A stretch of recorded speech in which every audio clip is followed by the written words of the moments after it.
তো এখন বাজে রাত 12:10। ওরা রাত 12টার সময় রীতিমতো এসে দরজায় ধাক্কি মারছে। আমি যদি বেরোতে আর 2 মিনিট লেট করতাম ওরা হয়তো দরজা ভেঙে ফেলতো, না হলে পাড়ার লোক ছুটে আসতো ওদেরকে চোর ভেবে মারার জন্য। এসে আমাকে জোর জবরদস্তি জামা নিয়ে এসছে, জোর জবরদস্তি আমাকে জামা পরালো এখন রাত 12টার সময়। আর ওরা কলে ভিডিও করেছে, আমি ওর ফোন থেকে নিয়ে একটুখানি দিয়ে দেবো, অ্যাড করে দেবো।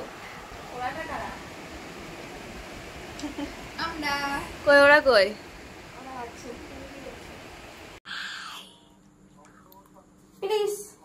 প্লিজ এবার কেকটা কেটে ফেলো। Happy birthday to you, happy birthday to you, happy birthday to you বানি।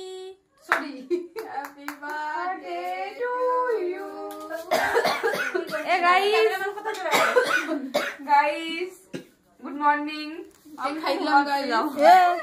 গাইস কেক খাওয়ানো হয়েছে। গাইস হয়েছে, গাইস আমি কেক খাচ্ছি।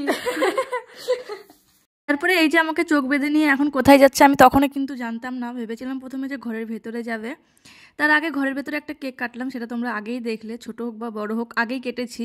ওটাই ফার্স্ট কেক ছিল আমার এই বছরের বার্থডের, তো ওটা আমার কাছে সেরা লেগেছিল। তো এখন যাচ্ছি ছাদের দিকে। আমি কিন্তু তখনও জানতাম না যে ছাদে আমাকে কেন নিয়ে যাচ্ছে, ভেবেছিলাম হয়তো উইশ টুইশ করবে ছাদে নিয়ে গিয়ে সবাই মিলে। গিয়ে দেখি এই সারপ্রাইজ ওরা রেডি করে রেখেছে।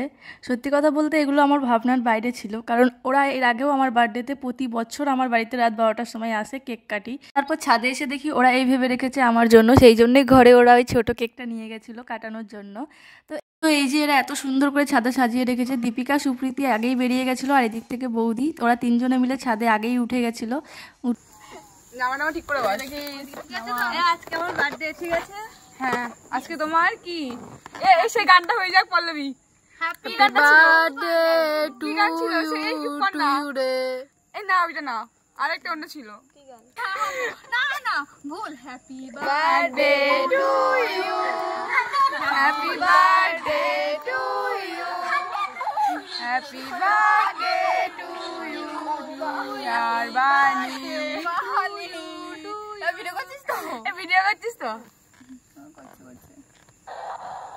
এখানে এখন ফোনে গান চালিয়ে দিয়েছে, এক একজনের এক এক রকম আর্জি, যে এই গান দিয়ে শুরু হবে, ও বলে এই গান দিয়ে শুরু হবে, কিন্তু সবাই এটাই ভুলে যাচ্ছে যে আমার বার্থডে। তারপর তো সবাই মিলে হরে কৃষ্ণই শুরু করে দিল। তো গাইস রাত 12টা হোক কিংবা দিন 12টা, আমাদের আনন্দ সেই লেভেলে সবসময় থাকবে।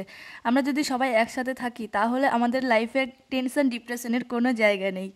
তো আর আমি খুব খুশি হয়েছি, আর তোদের সবাইকে অনেক অনেক অনেক অনেক থ্যাংক ইউ। যত থ্যাংক ইউ বলবো ততই কম, কারণ তোরা আমার লাইফে আছিস বলেই হয়তো আমার লাইফটা এতটা সুন্দর। তারপরে এখানে আমি কেক কেটে নিচ্ছিলাম, আর ওখানে মা কাকিমা বোন সবাই চলে এসেছিলো। আজকের ভিডিওটা এই পর্যন্তই। ভিডিও কেমন লাগলো কমেন্টে জানাতে ভুলো না কিন্তু। আর তোমরা সবাই আমাদেরকে আশীর্বাদ করো, আমরা যেন সবসময় এইরকমই একসাথে থাকতে পারি। যদিও এটা সম্ভব না, তাও যে যেই প্রান্তেই থাকুক কারো প্রতি কারো ভালোবাসা যেন একটুও কম না হয়। আর তোমরা সবাইকে আশীর্বাদ করো, শুধু আমাকে না, যেন ওরাও সবসময় খুব ভালো থাকে।